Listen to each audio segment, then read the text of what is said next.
From a space that is unmapped, had to come back and hold it down like a thumbtack. Flows Niagara, so Viagra, leaving nothing untapped. True about potential for rapping in action, one draft, and I can pen a new Genesis. Lexicon has left me Lexus, I'm too good for a nemesis. Like, got a red cape and nice. Ooh, that cross in the middle of your hair is one of the coolest things I've seen. Thanks. I saw it on Pinterest. Did you do it yourself in a mirror?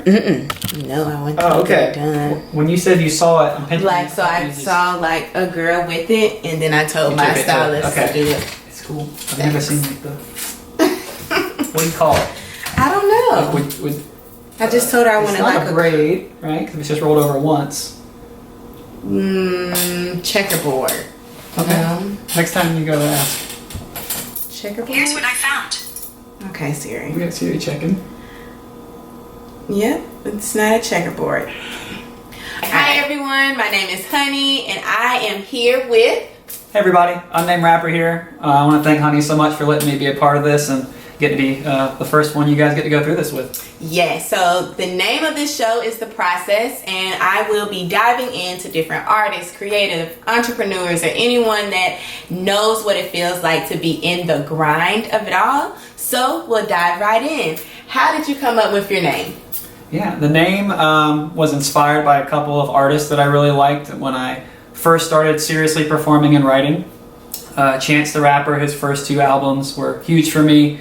So there's like the rapper kind of part of it. And then Donald Glover, Childish Gambino, used to always say, I don't talk, I'm just a rapper, before a lot of his songs. So I like to tell people what they're gonna get, what they're about to see, but I like to leave it vague enough to where you don't have any kind of like preconceived notions. Gotcha. And I love that because her right now has just blown up, and we really don't even know what she looks like because she always has her glasses on, and her biggest thing is I want people to listen to what I have to say and not who I am or what I look like. So I love it. You're new to Atlanta. Where are you from? Yeah, so I'm originally from Columbia, South Carolina, and I moved to Atlanta in April after spending some time here in December visiting and realizing how dope of a place it was, how good it was for people trying to do music and produce music.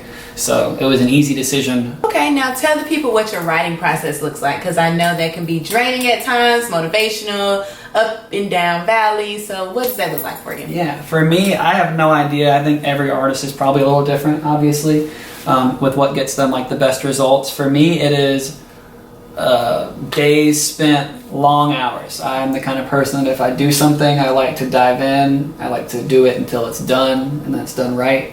And the more that I try to elevate my music, the longer that process seems to take, obviously.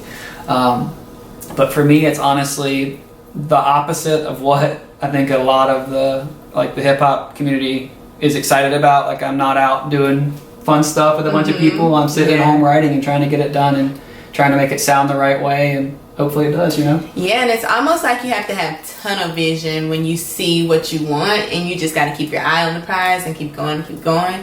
And I think one of the biggest things is just finding that motivation once you get to a point to where like I'm tired. So what does that look like, or who inspires you? Do you cut on some music? Do you talk to someone? Yeah, that's a great question. It's luckily I think I do have some really amazing people in my life that I can turn to. You know, meeting people out here that have heard my music and are inspired by it and tell me they want to help me with whatever they can.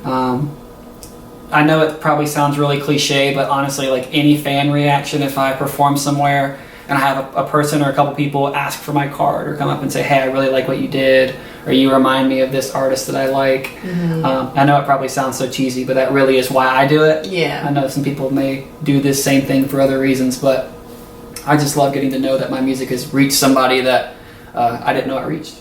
Alright, Beyonce is one of my favorite artists right now, and one thing that I like about her is that she critiques everything that she does, and she watches her performances and gets better and better. And so of course, being, you know, they always say you're your worst critic, or what is that saying? Is that right? Yeah. You're your worst critic. So or harshest critic. Yeah, so you have to find your balance. So what does your balance look like? That has been something I've had to work on, because I am definitely my harshest critic, and I think to be a good artist you have to be. But I think about it like how is the suggestion that I'm getting going to help me put out what I'm trying to put out, or is it going to change what I'm putting out? Right. So if somebody has a suggestion that they may think is, really smart and it's really heartfelt and it comes from a good place, I still may not take it because it's not what I'm trying to do or what I'm trying to put out.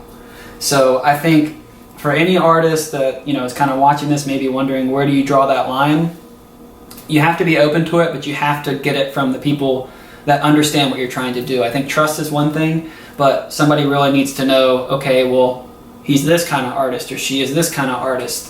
Is this going to help them on their path, or is it going to put them on another path that they may not want to be on? Right. And as creators, I feel like we have to be very nitpicky when it comes to, the advice we take from other people, because sometimes all advice isn't good advice. So we kind of have to narrow that down and chop it up and kind of take what we want from it and then shelve the rest. Right. And I think it's amazing how being a creative, we now tell people that are just beginning their process what they should know. One fun fact or one tip or anything. Yeah. If you're just starting out, I think the best tip I can give you, and no matter where you're at, honestly, is to never feel like you're beyond something. I've been doing this now for years, and I've had a number of really awesome shows where there's been a lot of crowd participation and, a lot of people come, and I've had shows where there aren't a lot of people there for whatever reason. But you still go out and you give the same 100 and whatever % you can give, and you just got to crush it either way. So I think I always tell myself, stay hungry, stay humble. Awesome. That's great advice. Well, thank you so much for joining in with us today in the process. Yeah, thanks for having me. And we will definitely be following you in your journey. We wish you the best and the most luck we could possibly give you right now. And where are some places where we can find you in the near future, whether that be on Spotify, Apple Music? Tell them your Instagram name again. We want to remember you. Yeah. So the Unnamed Rapper, I made it really easy. I don't have any kind of crazy Instagram handle that has all the kind of underscore number. If you just search the Unnamed Rapper, I'll come up. I've got videos on YouTube where you can check out my lyrics if you want to get it a little more into what I'm saying and what I'm about and really check it out kind of in a nerdy way. Instagram, Twitter, Facebook, and a website, TheUnnamedRapper.com. So check me out there and you'll see where I'm performing next and what I'm doing. Awesome. Well, we're checking out. Bitch, this hocus pocus that I wrote is showing you I'm precocious, but my words are striking nerves like they're multiple sclerosis. Keeping it 100 like the feet of a centipede. Thoughts cannot be copied, I'm impossible to facsimile. Got a lot of moxie perfect dish in its vicinity. Went from serendipitous to on the verge of serenity.